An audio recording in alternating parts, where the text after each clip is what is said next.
ओम श्री सद्गुरु परमात्मने नमः। 21वां सर्ग। प्रत्यक्ष नरक समूहभूत संपूर्ण अंगों वाली तथा मनुष्यों के नरक पतन की हेतु स्त्रियों की निंदा। जिन स्त्री शरीरों में युवकों को रमणीयता की भ्रांति होती है, उनके स्वरूप को विवेचन पूर्वक दर्शाने के लिए इस सर्ग का आरंभ करते हैं। श्री रामचंद्र जी ने कहा, मुनिवर, नस और हड्डियों के ग्रथन से शोभित मांसमयी स्त्री के रथ, गाड़ी आदि के समान चंचल शरीर रूप पिंजड़े में जिसे युवक रमणीय सा समझते हैं, वह कौन वस्तु है? अर्थात कुछ नहीं है। उक्त अर्थ को ही विस्तार से विशद करते हुए पहले युवकों को जिन नेत्रों में हाव भाव रूप विलास की भ्रांति होती है, विवेक के होने पर उन नेत्रों की असारता दिखलाते हैं। हे प्रियजन, त्वचा, मांस, रक्त और अश्रु जल को अलग अलग करके नेत्र को देखो। यदि वो रमणीय है तो उस पर आसक्ति करो, यदि रमणीय नहीं है तो क्यों व्यर्थ ही उस पर मोहित होते हो? अर्थात नेत्र, त्वचा, मांस, रक्त और आंसू इनसे अतिरिक्त वस्तु नहीं है। इन्हीं के समुदाय का नाम नेत्र है। भला बतलाओ तो त्वचा आदि में गर्हितता के सिवाय रमणीयता क्या है? स्त्री का शरीर क्या है? उसका कुछ अंश केश है, कुछ अंश रक्त है और कुछ अंश मांस आदि हैं। इन सब में रम्यता कहाँ है? ये सब नितांत घृणास्पद और हेय हैं। इस कारण विवेक संपन्न प्राज्ञ पुरुष को स्त्री के शरीर से क्या काम है? अर्थात वह उसे निंदनीय ही समझते हैं, रमणीयता का लेश भी उसमें नहीं देखते। हे बंधुगण, बहुमूल्य वस्त्र और कस्तूरी, केसर आदि के लेप से अर्थात उबटन तेल आदि के मर्दन से जो संपूर्ण मनुष्यों के शरीर कभी बार बार सुशोभित हुए थे, उन्हें समय पाकर गीध, सियार आदि मांसाहारी जीव नोच दबोच कर खाते हैं। यही उनका अंतिम परिणाम है। जिस स्तन मंडल पर सुमेरु पर्वत के शिखर से बहने वाले गंगा जल के प्रवाह के सदृश मोतियों के हार की शोभा देखी गई थी और देखी जाती है, वही स्त्री स्तन समय पाकर शीघ्र शमशान भूमि में एवं ग्राम और नगर से दूर निर्जन स्थानों में भात के छोटे पिंड के समान कुत्तों का ग्रास बनता है। जैसे वन में चरने वाले गधे या ऊंट के अंग रक्त, मांस और हड्डियों द्वारा बने हैं, वैसे ही स्त्री के अंग भी उन्हीं उपकरणों द्वारा बने हैं। फिर उसी के लिए इतना आग्रह क्यों? अर्थात गधे का शरीर जिस सामग्री से बना है, स्त्री का शरीर भी उसी तुच्छ और घृणित सामग्री से बना है। अतः वह भी उक्त जीवों के समान ही घृणित है। केवल अविचार से ही लोगों ने स्त्री में रमणीयता की कल्पना कर रखी है, परंतु मेरे मत से स्त्री शरीर में अविचार जनित रमणीयता भी नहीं है। क्योंकि स्त्री में जो रमणीयता की प्रतीति होती है, उसका कारण एकमात्र मोह है।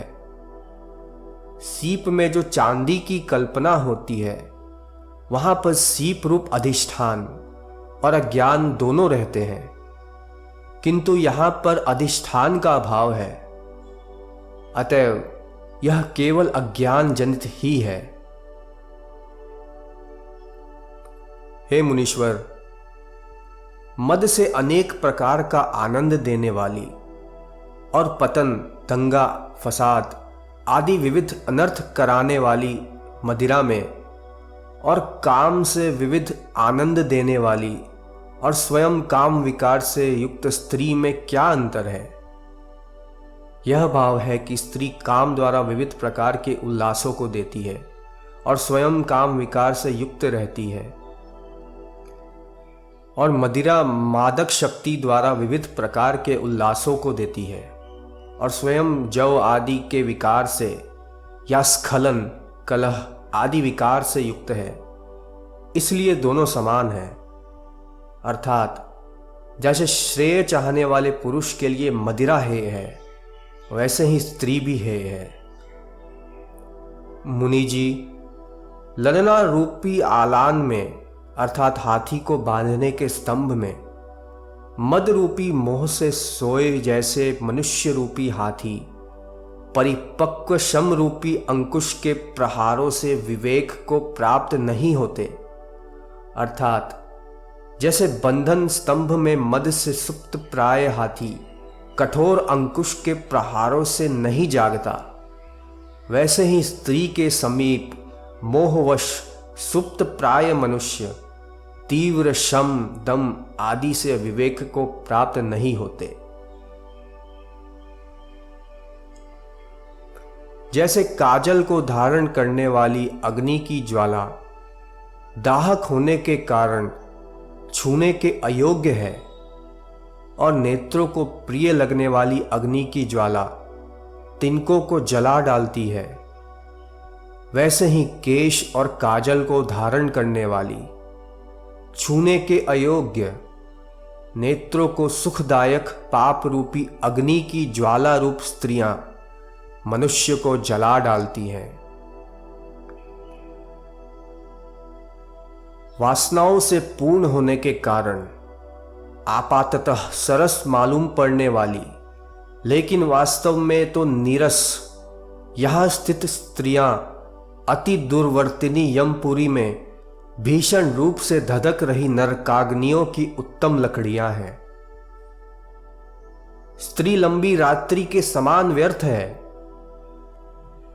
जैसे रात्रि के चारों ओर व्याप्त अंधकार ही केशों का जूड़ा है, चंचल तारे ही नेत्र हैं, पूर्ण चंद्र बिंब ही मुख है, विकसित पुष्प राशि ही मंदहास है। श्रृंगार आदि लीला से उसमें पुरुष चंचल रहते हैं। सोए रहने के कारण धर्म, विवेक, वैराग्य आदि का विनाश होता है और वह लोगों की बुद्धि को गाढ़ मोह में डालती है। वैसे ही स्त्री के भी चारों ओर बिखरे हुए अंधकार के समान श्याम केशों का जूड़ा रहता है। चलचल कलिनिकाओं से युक्त नेत्र होते हैं। पूर्ण चंद्रमा के समान आह्लादक होने से अपनी ओर आकृष्ट करने वाला मुख रहता है। पुष्प राशि के समान विशद हास रहता है। श्रृंगार आदि की लीला से पुरुष उसमें विशेष रूप से आसक्त रहते हैं। वह धर्म, विवेक, वैराग्य आदि कार्यों की विघातक है और बुद्धि को मोहित करने में तो वह बेजोड़ है।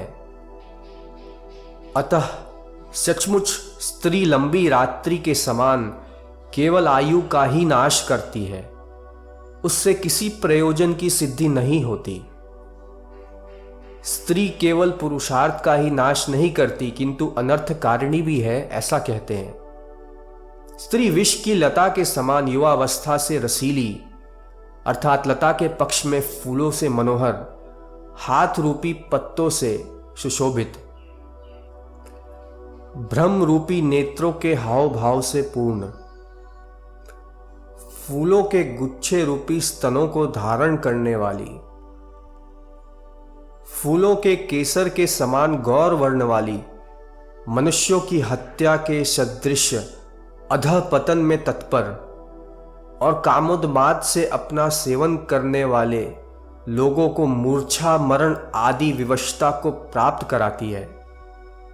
आशा यह है कि जैसे विष की लता फूलों से मनोहर लगती है, नए नए लाल पत्तों से सुशोभित रहती है, भंवरों से व्याप्त रहती है, फूलों के गुच्छों को धारण करती है, फूलों के केसर से पीत वर्ण हो जाती है, मनुष्यों को मार डालती है और जो लोग काम जनित उन्माद से उसका सेवन करते हैं उन्हें मूर्छा या मृत्यु के वश में कर देती है। वैसे ही स्त्री भी युवावस्था से रसीली, सुंदर हाथों से सुशोभित, भंवर की भांति चंचल नयनों के कटाक्ष आदि से संपन्न, गुच्छों के समान मनोज्ञ स्तनों को धारण करने वाली, फूलों के केसर के समान कांचन वर्णा, मनुष्यों के विनाश के लिए तत्पर है और स्वसेवियों को मूर्छा, मृत्यु आदि के वश में कर देती है। जैसे टुकड़े टुकड़े करने की इच्छा वाली रीछन अर्थात भालू की स्त्री अपनी सांस से बिल में स्थित सांप को बिल से निकाल कर खा जाती है, वैसे ही लंपट लोगों का धन और मन हरकर विनाश करने के लिए उत्कंठित स्त्री दिखावे के लिए किए गए मिथ्या भूत सत्कार द्वारा आश्वासन देकर मनुष्य को अपने वश में कर लेती है। हे मुनिश्रेष्ठ, काम रूपी व्याध ने मूढ़ बुद्धि मनुष्य रूपी पक्षियों को फंसाने के लिए स्त्री रूपी जाल फैला रखे हैं। अर्थात जैसे व्याध दाना चरने के लिए लालायित पक्षियों को फंसाने के लिए जाल बिछाते हैं, वैसे ही कामदेव ने मूढ़मती लोगों को फंसाने के लिए स्त्रियां जाल की नाई इधर उधर बिखेर रखे हैं। स्त्री रूपी विशाल आलान में अर्थात हाथी के बांधने के खूंटे में रति रूपी जंजीर से बंधा हुआ मन रूपी मदोन्मत्त हाथी गूंगे के समान चुपचाप बैठा रहता है, अर्थात असमर्थ होने के कारण अपने छुटकारे के लिए किसी उपाय का अवलंबन नहीं कर सकता। दुष्ट वासना रूपी रस्सी से बंधी हुई स्त्री धन रूपी कीचड़ में विचरने वाले संसार रूपी छोटे तालाब के मछली रूपी पुरुषों को फंसाने के लिए बंशी में लगी हुई आटे की गोली है। अर्थात जैसे मछुए की बंसी में लगी गोली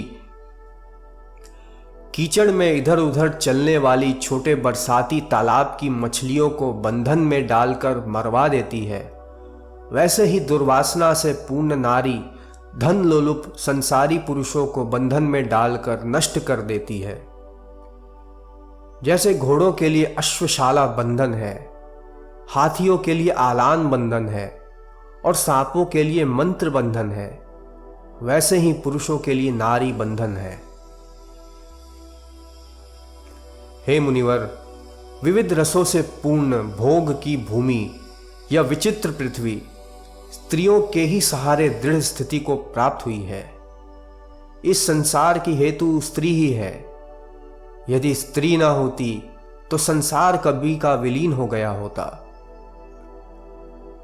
दुख रूपी जंजीर से युक्त संपूर्ण दोष रूपी रत्नों की पेटी रूप स्त्री से मुझे कुछ भी प्रयोजन नहीं है।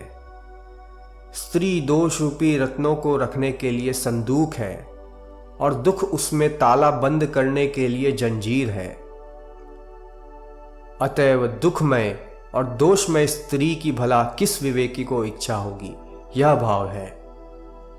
स्त्री के मांसमय स्तन, नेत्र, नितंब अर्थात कमर का पिछला उभरा हुआ भाग और भौं में मैं क्या करूं, वे सब अति तुच्छ हैं, केवल मांस जैसी घृणित वस्तु से बने हैं। ब्राह्मण, स्त्री के किसी भाग में मांस की अधिकता है, किसी भाग में खून अधिक है और कहीं पर हड्डियां प्रचुर मात्रा में हैं। ऐसे घृणित उपादानों से उसका निर्माण हुआ है। वह भी चिरकाल तक रहे सो बात नहीं है, किंतु थोड़े ही दिनों में वह जीर्ण शीर्ण हो जाती है। पूज्यवर, जिन्हें अदूरदर्शी पुरुषों ने बड़े लाड़ प्यार से पाला पोसा, वे प्रियतमाएं समय पाकर शमशान में छिन्न भिन्न होकर सोती हैं। अर्थात कहीं उनका सिर पड़ा है तो कहीं हाथ पड़े हैं, कहीं पैर पड़े हैं और कहीं दूसरे अंग। ब्राह्मण, प्रिया के जिस मुख में प्रियतम पति ने बड़े प्रेम से कपूर, कस्तूरी, गोरोचन, केसर, चंदन आदि से भांति भांति के तिलक आदि बनाए थे, वही मुख थोड़े दिनों में निर्जन वन में सूखता है। उनके सिर के बाल राख से घूसर होने के कारण शमशान के वृक्षों में चंवर जैसे मालूम पड़ते हैं और उनकी मांस और रक्त से शून्य सफ़ेद हड्डियां पृथ्वी में तारों के समान चमचमाती मालूम होती है। उनके शरीर के रक्त को धूली सुखाती है और मांसाहारी जीव भी झुंड के झुंड उन पर टूटते हैं। उनके चाम को सियार नोच नोच कर खाते हैं और उनका प्राणवायु आकाश में चला जाता है। हे संसार स्थित लोगों, स्त्री के अंगों का थोड़े ही काल में होने वाला यह परिणाम मैंने आप लोगों से कहा, उसमें आप लोग क्यों मोह कर रहे हैं? ऐसे नाशवान स्त्री के शरीर की सुंदरता और सत्यता का भ्रम निर्मूल है। स्त्री क्या है? 5 भूतों के समुदाय से बना हुआ अंगों का संगठन ही स्त्री है। तनिक भी विवेक बुद्धि वाला पुरुष राग का वशवर्ती होकर उस पर कैसे आसक्त हो सकता है? अर्थात जो अज्ञानी है वे भले ही उसे सत्य या उपादेय समझे, पर ज्ञानी उसको कैसे उपादेय समझेगा? जैसे शाखा प्रशाखा से जटिल बहुत से कड़वे और खट्टे फलों से लदी हुई सुताला लता, जो कि एक प्रकार की जंगली लता है, बड़ी ऊंचाई तक फैलती है, वैसे ही मनुष्यों की कांतानुसारिणी अर्थात स्त्री के कारण होने वाली चिंता अनेक खट्टे अर्थात कुछ सुख से मिश्रित ऐहिक दुख फलों से पूर्ण होती हुई बहुत बड़े विस्तार को प्राप्त होती है। जैसे अपने यूथ से बिछड़ा हुआ हाथी मोह को प्राप्त होता है अर्थात किम कर्तव्य विमूढ़ हो जाता है, वैसे ही उक्त चिंता से व्याकुल अतएव उत्कट धन अभिलाषा से अंध, कहाँ जाऊं कहाँ धन मिलेगा, यो चिंताग्रस्त होकर मनुष्य अत्यंत मोह को प्राप्त होता है।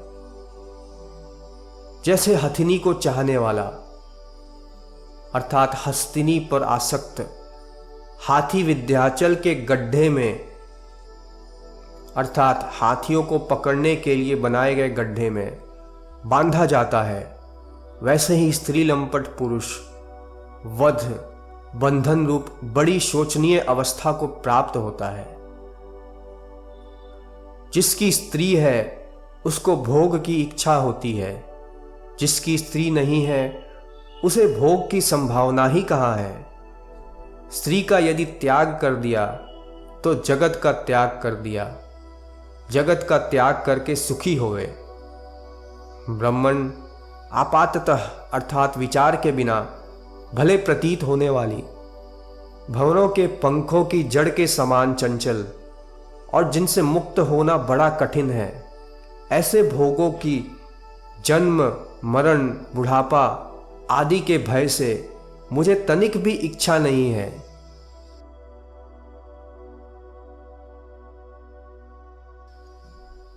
मैं इनसे विरत होता हूं और ऐसा प्रयत्न करूंगा जिससे मुझे परम पद प्राप्त हो जाए। 21वां सर्ग समाप्त।